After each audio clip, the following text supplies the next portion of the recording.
நெல்லை மாவட்டம் நாங்குநேரி அருகே 75 லட்சம் ரூபாய் கள்ள நோட்டுகள் பிடிபட்டுள்ளன.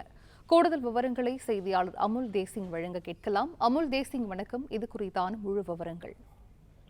வணக்கம். நெல்லை மாவட்டம் நாங்குநேரி தேசிய நெடுஞ்சாலையில் மூன்றடைப்பு போலீசார் தாளைக்குளம் விலக்கு அருகே இன்று அதிகாலை வாகன சோதனையில் ஈடுபட்டனர்.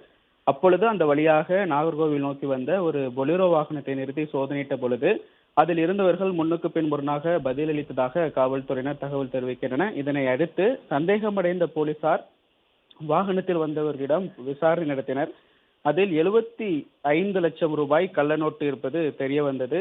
இதனை அடுத்து வாகனத்தில் கள்ள நோட்டுகளுடன் வந்த சிவகாசியை சேர்ந்த சீமைசாமி, கோபாலகிருஷ்ணன் மற்றும் சங்கரன்கோவிலை சேர்ந்த கிருஷ்ணசங்கர், தங்கராஜ் ஆகிய 4 பேர் மீது மூன்றடைப்பு போலீசார் வழக்கு பதிவு செய்தனர். மேலும் அவர்களிடமிருந்து 8 செல்போன்கள், ஒரு அரிவாள் மற்றும் கள்ளநோட்டு தயாரிக்கும் சில உபகரணங்கள் ஆகியவற்றையும் பறிமுதல் செய்திருக்கின்றனர். மேலும் கள்ளநோட்டு கும்பலின் தொடர்புடையவர்கள் குறித்து தற்பொழுது போலீசார் தீவிர விசாரணை நடத்தி வருகின்றனர்.